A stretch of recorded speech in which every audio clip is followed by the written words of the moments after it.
하는 이 본문을 중심으로 해서 우리가 받은 직분의 중요성이라고 하는 그런 말씀의 주제로 드리려고 합니다. 우리가 받은 직분의 중요성. 계속해서 우리는 이 고린도후서를 우리가 강의하고 있습니다.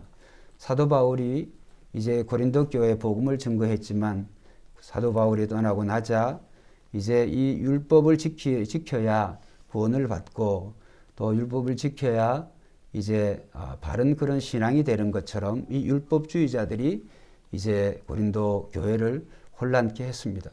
그래서 복음을 증거한 이 사도 바울에게 그의 사도직을 의심하게 하고 또 자기네들은 예루살렘 공의에서 보낸 그런 추천서가 있는데 사도 바울은 없지 않냐라고 하는 그러한 사도직의 정통성에 대해서 부정을 할 때 사도 바울이 지난주에 말씀드린 것처럼 이제 사도 바울은 예수님이 직접 자신에게 그 사도직을 허락하여 주셨다.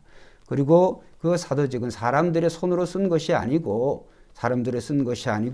이제 지난번에도 보면 3절에 보면 너희는 우리로 말미암아 나타난 그리스도의 편지니 이는 먹으로 쓴 것이 아니요 오직 살아계신 하나님의 영으로 쓴 것이며 또 돌판에 쓴 것이 아니요 오직 육의 마음판에 쓴 것이라.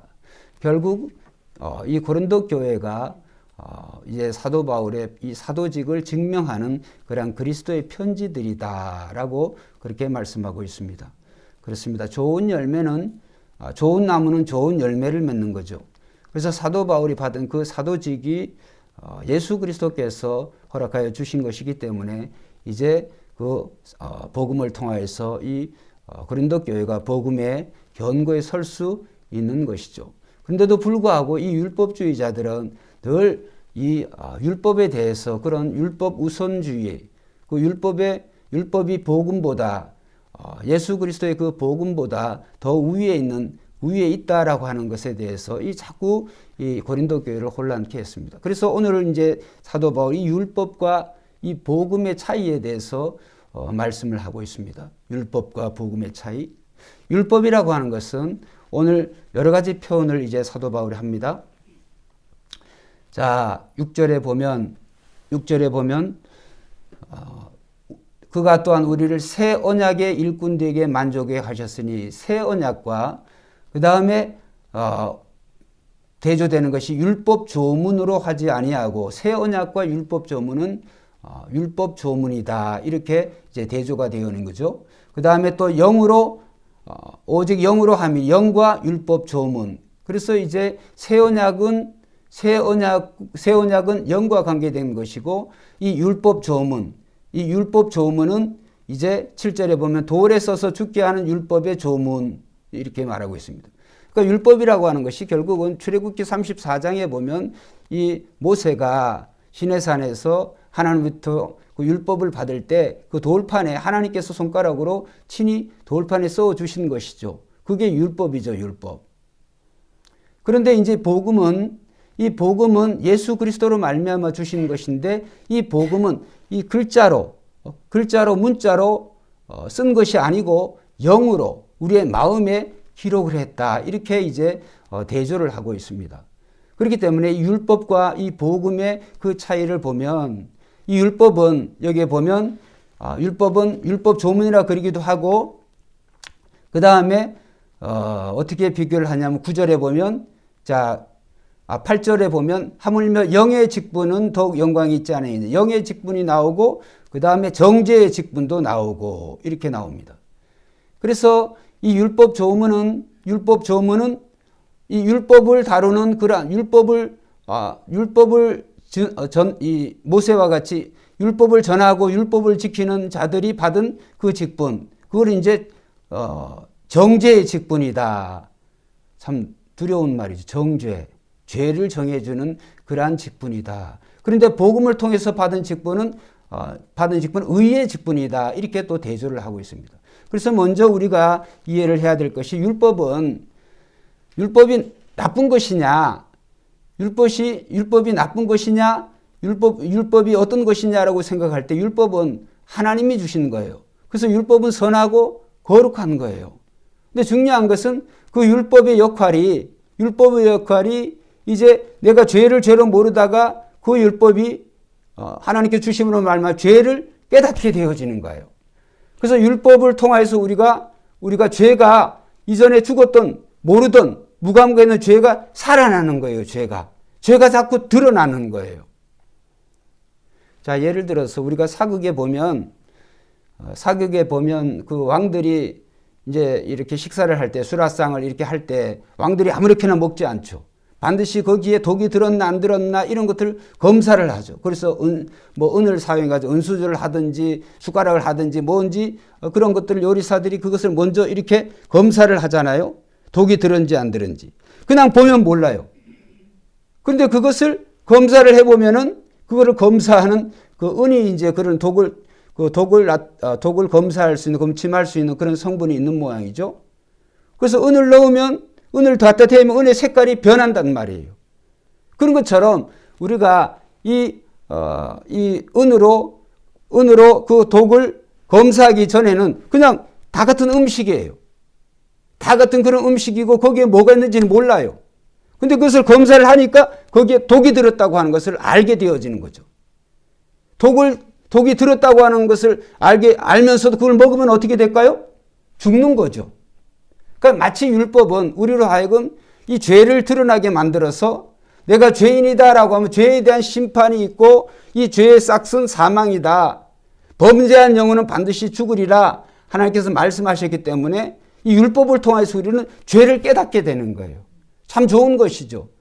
그런데 그 죄를 깨닫게 되는 결과는 뭐냐 하면 죽음이에요. 죽음. 범죄한 영혼은 죽게 되어지니까.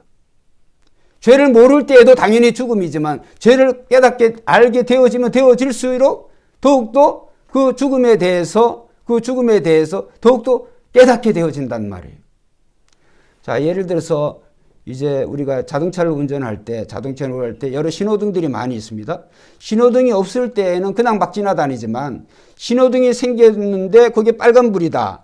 그럼 약속이란 말이에요. 이 법이라고 하는 것이, 교통법규라고 하는 것이. 그래서 파란불이면은 보행자가 파란불일 때는 차들은 빨간불이에요. 마침 서야 돼요. 그런데 그것을 보행자가 파란불인데도 불구하고 이 차가 빨간불인데 그냥 지나갔다. 어떻게 될까요? 보행자가 없으면 다행이지만 있게 되면 큰 사고가, 대형 사고가 나는 거죠.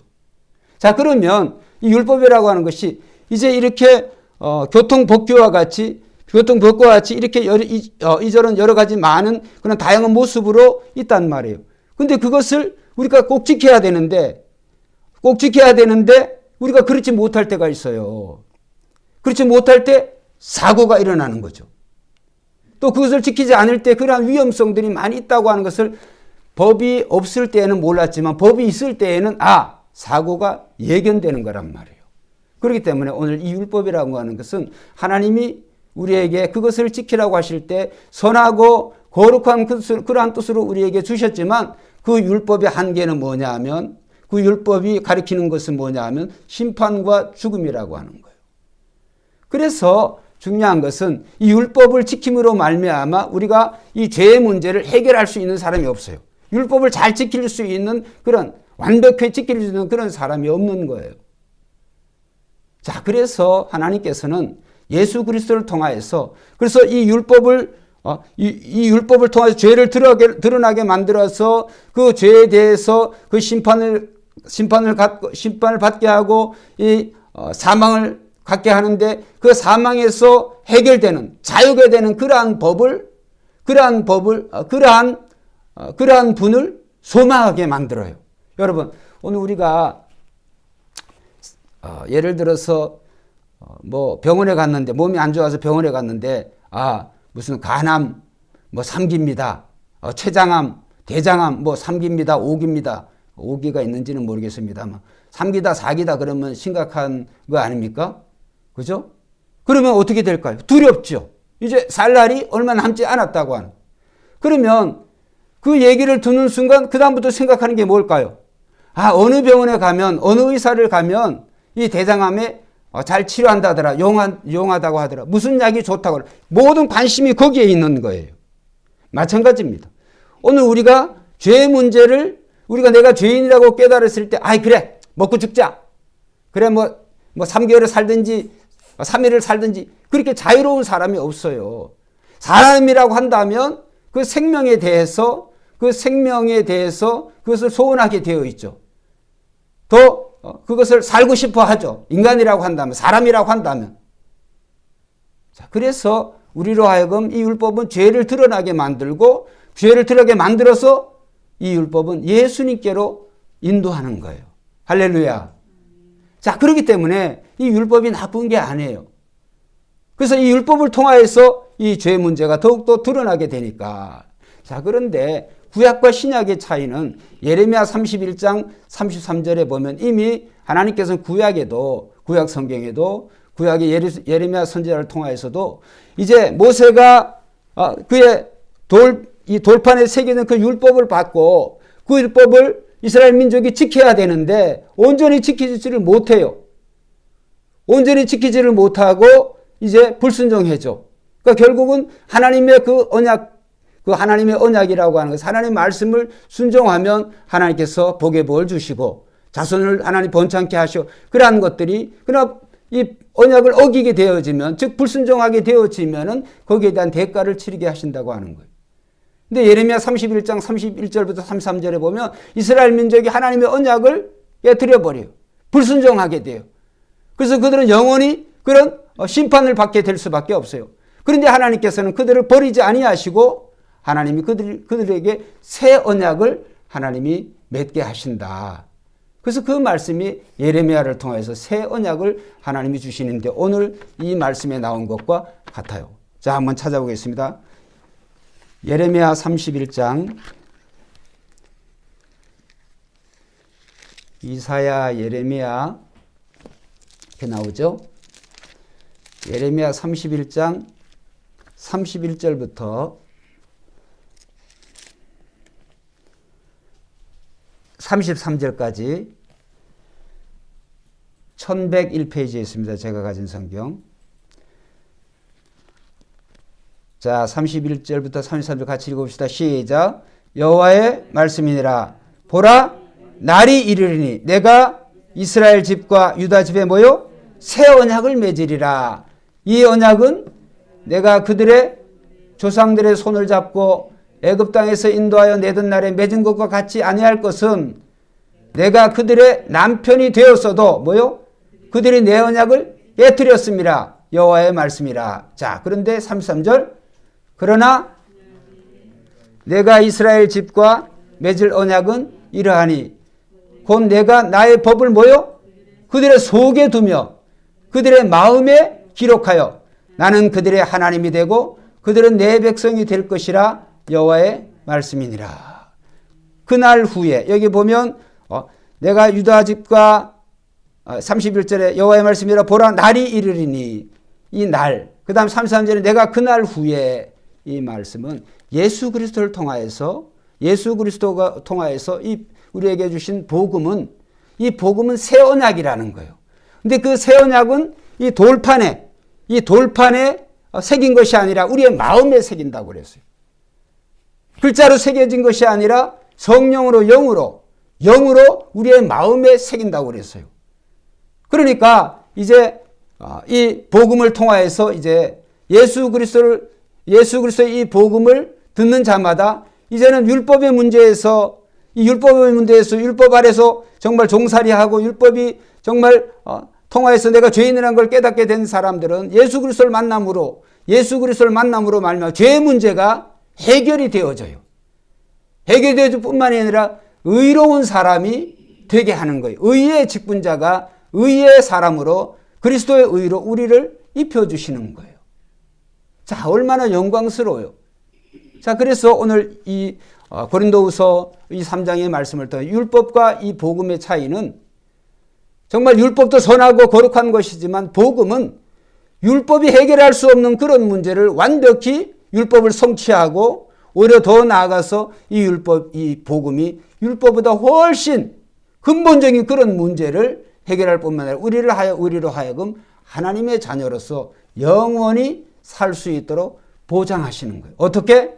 우리의 마음에 이제 우리가 구약 성도들은 이 율법을 지키냐 안 지키냐에 통해서 하나님의 자녀가 이 하나님의 자녀의 그러한 특징이 되어졌다고 한다면 이제는 우리가 우리의 뜻으로 하지 아니하고 성령이 우리 안에 영원토록 거하시게 해서 이 성령이 우리로 하여금 하나님의 자녀됨을 증거하는 거예요. 그래서 이제는 우리는 우리의 의로 살아가는 게 아니라 예수 그리스도께서 우리를 위해서 행하신 그 십자가의 의로 우리는 영원히 하나님의 자녀가 되어졌다. 그래서 이 복음, 이 율법과 복음을 비교를 하면 비교할 수가 없는 것이죠. 그래서 우리는 이 구약 시대보다, 구약 성도보다 이 신약 성도로 살아간다고 하는 것이 엄청난 그러한 복인 줄로 믿습니다. 그래서 우리는 구약 시대에는 정말 여러분 한번 생각을 해보세요. 내가 죄를 지을 때마다 그 짐승의 제사를 지내야 되고 그 짐승의 제사를 통하여서 하나님께서 그 죄를 용서해 주신다고 하셨지만은 여러분, 살아있는 사람이 지은 죄가 죽은 짐승으로 드려지는 그 제사를 통하여서 얼마나 깨끗하게 되어지겠어요. 그러나 하나님께서 그 죄를 용서해 주시겠다. 이렇게 은혜의 수단으로 제사를 허용해 주신 거예요. 근데 여러분 한번 생각해 보세요. 아니, 짐승이 죄를 지었어요? 뭐를 지었어요? 근데 그 짐승이 나를 위해서 짐승이 대신 죽는 거잖아요.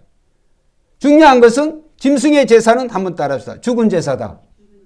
짐승의 제사는 죽은 제사예요. 그런데 예수 그리스도의 제사는, 짐승의 제사가 바로 율법이라고 한다면 이 복음은 뭐냐? 예수 그리스도의 십자가 제사는 산제사예요. 산제사라고 하는 것은 살아있는 예수님이 스스로 산 제물이 되어지는 거예요. 여러분, 우리가 예수님이 지신 그 십자가를 우리는 질 수가 없어요.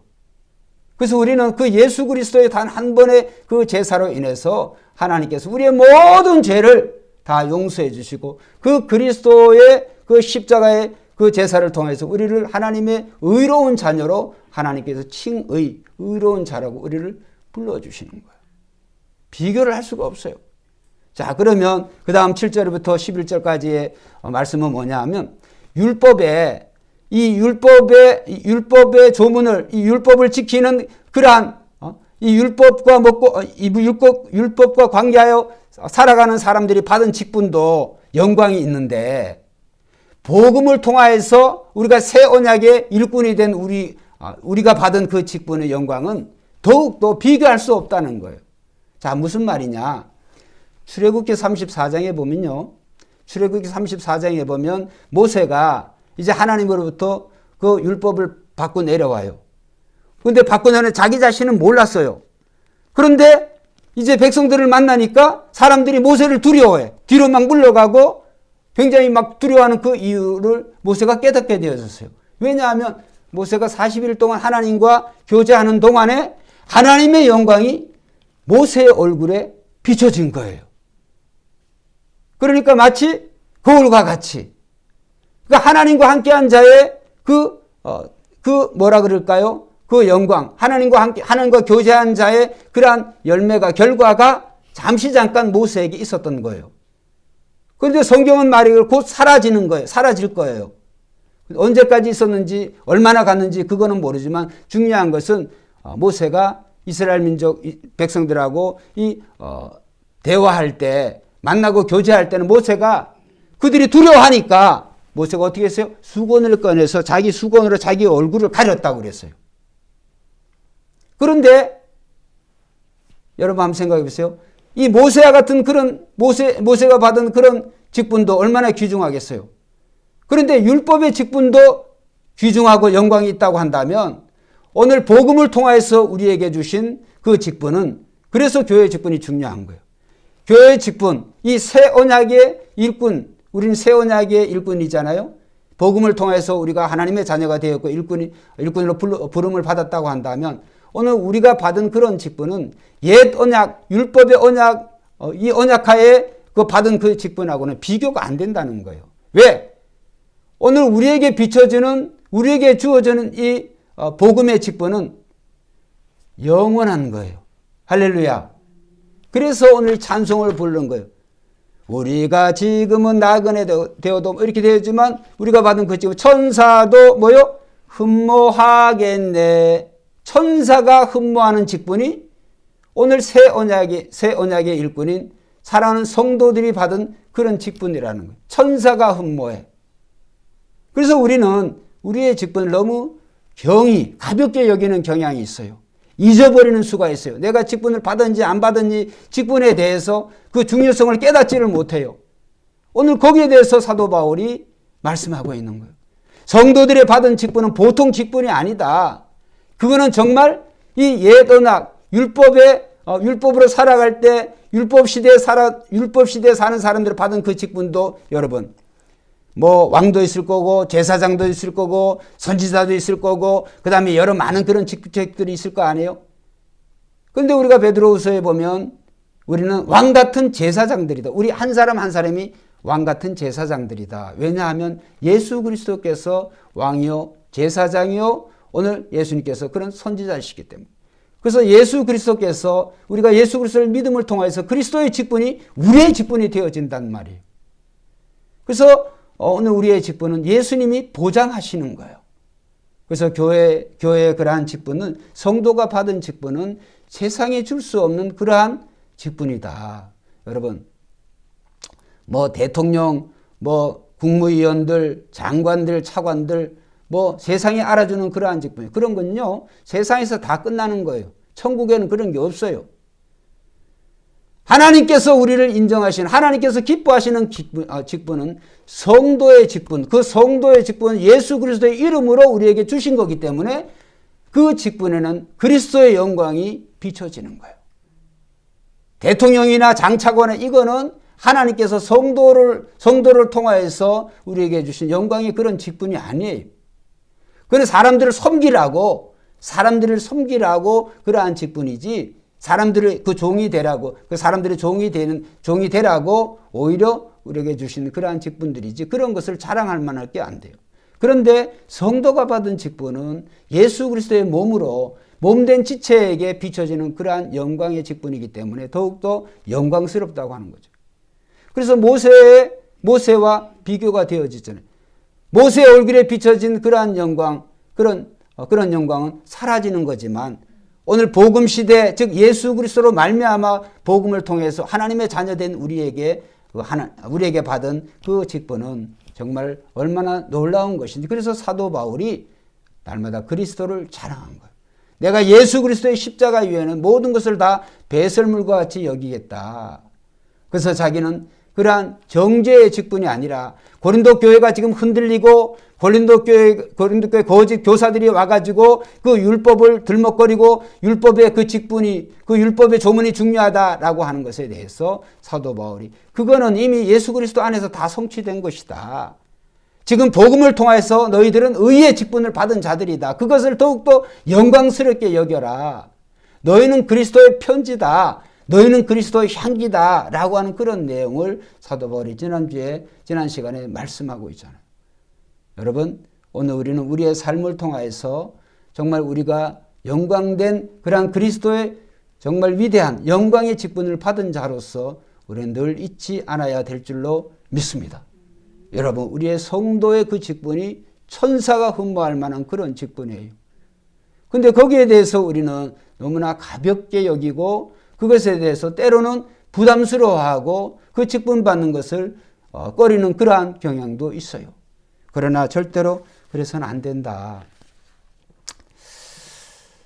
제가 제일 친한 그 친구가 며칠 전에 전화가 왔어요.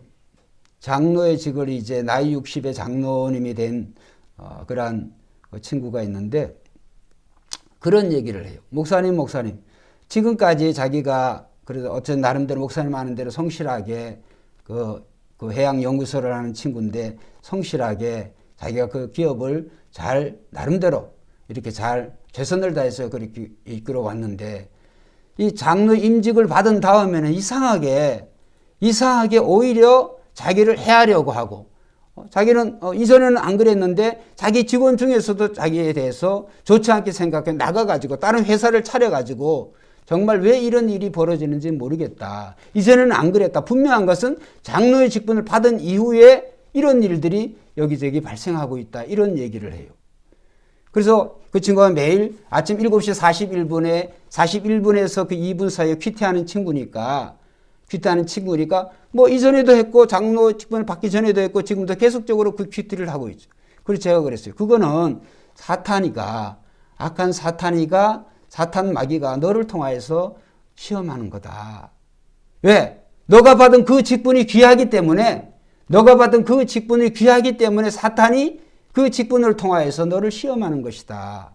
그래서 나는 교회에서의 사명도 잘 감당해야 되고 또 교회에서 그 장로님의 그 직분처럼 네가 운영하는 그 기업에서도 이전에도 잘했겠지만 더욱더 그 장로라고 하는 사실에 대해서 내가 책임을 가지고 그 다음에 복음을 증거하고 어쨌든 그리스도인의 운영하는 그런 기업이라고 하는 것을 정말 잘 알려야 되겠다, 기도하겠다 이렇게 제게 얘기를 해줬어요.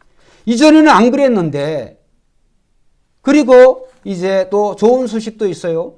지금까지 쌓았던 자기가 한 2, 3 정도 되는 기업이라고 한다고 한다면 자기보다 한 20, 30, 10배나 더 큰 기업을 서로 합병을 하자. 그리고 대표를 당신이 맡아라. 그래서 지금 이 회사에도 기업 평가가 들어갔고 또 그 합병하자고 하는 회사도 10배나 더 큰 회사에도 이제 평가가 들어가. 그 평가가 각자 받아봐가지고 평가가 원만해지면 서로 합쳐지게 되는데 목사님 기도 좀 해주시라고 이렇게 들려왔어요. 여러분 우리는 하나님께서는 성도가 직분을 잘 감당할 때 때로는 시험의 요소가 있어요. 왜? 그것이 진짜이기 때문에. 여러분 이런 거죠. 불같은 시험 많으나 뭐요? 겁내지 맙시다. 왜 불같은 시험을 왜 하나님 우리에게 허락해 주셨어요? 정금으로 만들기 위해서 우리는 순금으로 나와야 되니까 불순물이 제거되어야 되는 거예요. 그래서 우리는 이 복음을 통해서 예수 그리스도를 믿음으로 말미암아 하나님의 자녀가 되었다고 한다면 오늘 우리가 받은 이 직분이 귀한 줄을 여기고 이 직분을 우리가 감사하고 또 직분에 우리가 최선을 다할 때 하나님께서는 많은 그런 영광의 그러한 축복을 우리에게 주실 줄로 믿습니다. 여러분 그래서 세상에서의 그런 별 볼 일 없는 그런 사라질 그런 직분도 우리가 소중한데 이 주님의 몸된 교회에서 우리에게 맡기신 그 사명과 그 직분은 너무나 소중한 것이다. 그렇기 때문에 오늘 사도 바울이 이 율법과 복음의 차이, 율법도 참 중요하지만 결국은 이 율법의 영광과 복음의 영광은 비교할 수가 없잖아요. 그 다음에 이 율법의 직분과 이 복음의 직분의 그 차이는 모세의 얼굴에 나타난 영광과 예수님의 얼굴에 나타난 그런 영광의 차이라고 할 수가 있어요. 여러분 오늘 우리 세상을 살아가는 동안에 우리는 정말 복음을 받은 자로서 우리는 새 언약의 일꾼이 되었다고 생각을 하고 그 다음에 일꾼으로서 받은 그 직분에 우리는 최선을 다해서 우리가 정말 섬길 때 하나님께서는 우리가 생각하지 못한 그러한 일들을 하나님이 허락해 주세요. 여러분 우리는 하나 더하기 하나, 둘 더하기 둘, 넷 이런 식으로 하지만 하나님의 역사는 정말 이 곱하기의 역사, 하나님의 역사는 오병이어의 역사예요. 언제든지. 그러나 우리가 그 나의 오병이어를 드리지 않으면 받지를 못해요. 우리 직분도 마찬가지예요. 지극히 작은 것 하나에 우리가 충성된 자가 큰 것을 하나님이 맡기신다고 그랬어요. 그렇기 때문에 우리는 우리의 각자 우리가 어떤 역할이든 정말 주님의 몸된 교회에서의 그런 직분을 사명을 잘 감당해야 되겠습니다. 성가대면 성가대원에서 직분을 잘 감당하시고 또 우리가 여러 가지 우리가 교회에서 할 일들이 많이 있잖아요. 그런 직분에 그러한 일들에 정말 다른 사람 생각할 것도 없고 우리 자신이 솔선수범해서 앞장서서 그 일을 할 때 하나님께서는 정말 우리의 직분을 통하여서 그리스도의 영광이 더욱더 찬란히 빛나게 될 줄로 믿습니다. 여러분 우리 자신은 없어지고 그리스도가 나타나야 돼요. 내가 섬기는 그 섬김을 통하여서 그리스도가 드러나게 해야 돼요. 내가 드러나면 그 직분은 엉터리예요. 세상의 직분은 다 그런 거예요. 세상의 직분은 그 직분을 자기 자신이 드러나잖아요. 그러나 교회의 직분, 그리스도의 몸의 직분은 몸의 역할을 잘 감당하게 되면 머리 대신 그리스도가 영광 받으시는 거예요. 그리스도가 영광 받으시면 이 몸은 자연적으로 영광스러운 존재가 되어지는 거예요. 거꾸로가 되어지면 안 돼요. 그래서 항상 우리는 머리 대신 그리스도, 또 우리의 신랑 되신 그리스도, 그 그리스도를 우리가 영화롭게 하고 그리스도에게 우리가 최선을 다할 때 이 몸된 모든 성도들은 머리 따라서 참으로 우리의 삶이 형통의 역사, 정말 자유의 역사, 축복의 역사를 날마다 우리가 경험할 수 있는 거죠. 자, 오늘도 우리는 이 세상의 여러 가지 일로 걱정하고 근심하지만 하나님께서는 우리가 이러한 염려 걱정 다 아시기 때문에 우리는 그리스도만 바라보면, 그리스도를 바라보고 그리스도에게 아뢰면 하나님이 우리의 모든 삶을 잔잔한 시냇가로 푸른 초장으로 잘 인도하여 주실 줄로